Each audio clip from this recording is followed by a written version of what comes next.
So it's the Champions League final night tonight, and on one hand we have the team that has the best defensive record in the Champions League. On the other hand, we have the other team who entertains every time they go out onto the field. So it's Paris Saint-Germain, the defending champions, going against Arsenal, who have not reached the UCL final since 2006. So this will be a momentous occasion for them. Let me just try and find out how many years they've not been in the Champions League final. So 20 years. It's been 20 years since Arsenal came to the UCL final. And this run, I think before even the tournament started, we all knew Arsenal would be a very tough opponent and they would be very defensively astute. That's exactly what they've done. But if you just look at the pathway of how Arsenal came on to the UCL final, we could just have a look at the teams that they had to go through.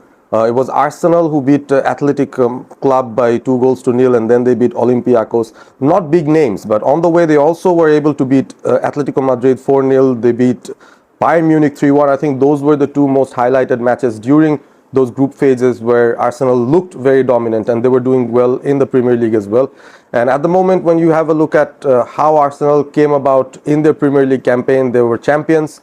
And they already have a trophy to talk about. This is going to be a cherry on the top. This is going to be something of a bonus for them if they can go through and actually win the Champions League for the first time in their club's history. On the other hand, if you look at PSG, they actually lost a couple of games in the group phases. But since the round of 16 came about, I think Luis Enrique's team, they started to show their real colors, and PSG started to dominate teams. And they especially had a liking on the kind of teams that came from the Premier League.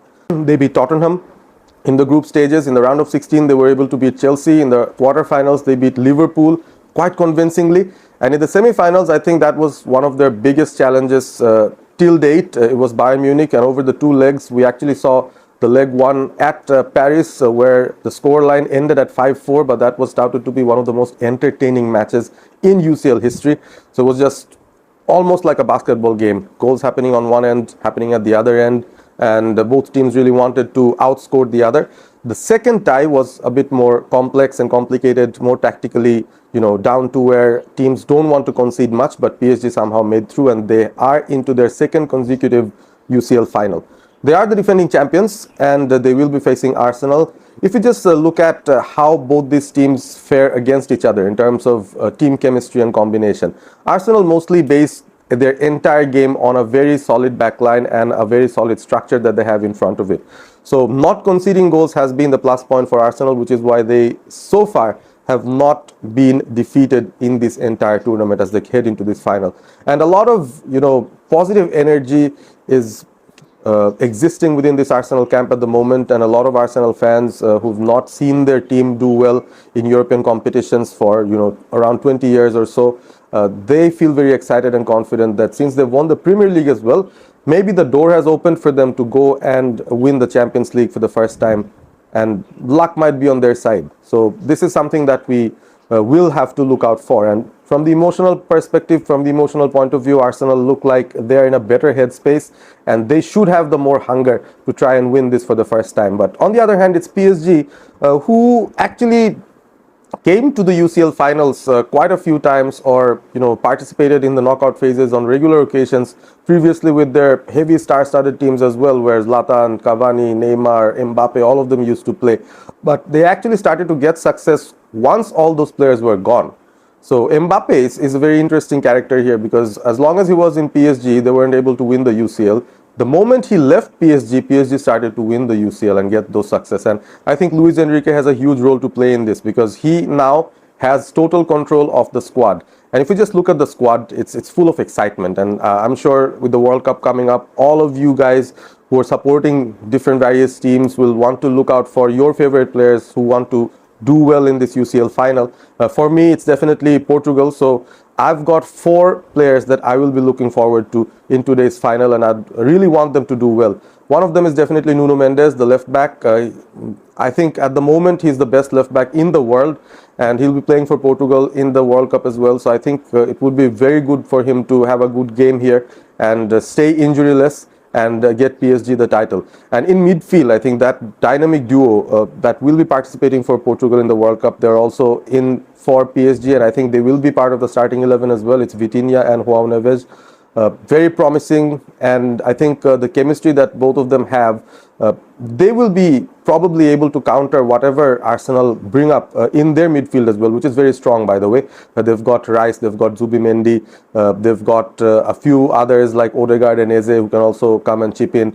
They've got Mikel Merino who they could use in midfield as well. So they've got very, very good options in midfield. So it will all actually be a very, very good battle in the middle of the park, just to see which team out edges the other. But in terms of pure quality and the kind of form that teams are bringing in, I think Vitinha and Joao Neves will be very important for PSG in this game, and I'll be looking out for them because this is kind of a warm-up and prerequisite for what Portugal want to do in the World Cup as well. And then we've got Gonzalo Ramos.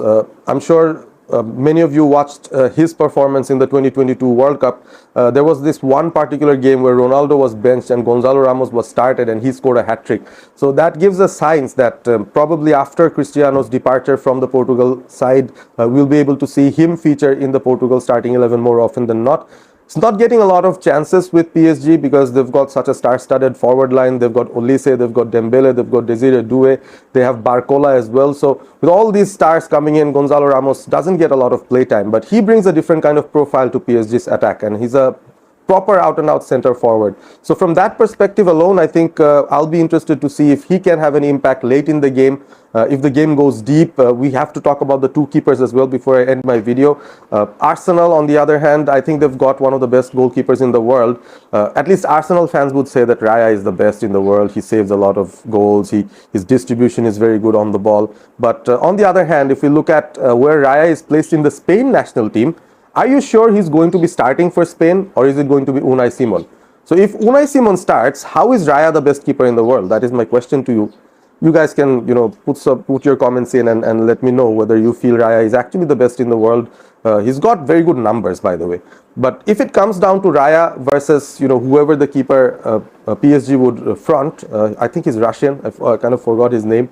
But if it comes down to that both these keepers will have to stop penalties and both sets of players will come and need to take those penalties, who do you think would actually have that mental edge? Would it be PSG, who are already habituated to winning these big tournaments, or would it be Arsenal, who are hungry enough to actually come and get this for the first time? The UCL, the one that has eluded them for years, will they be able to get that at the end of the day? We'll have to wait for a few hours. I'll be rooting for my Portuguese players. I'll be rooting for Nuno Mendes, I'll be rooting for Gonzalo Ramos, for Vitinha, for Joao Neves. Please put down your comments and let us know who you want to do well in this match and which team are you supporting. I'll see you in the next video. Take care. Bye-bye.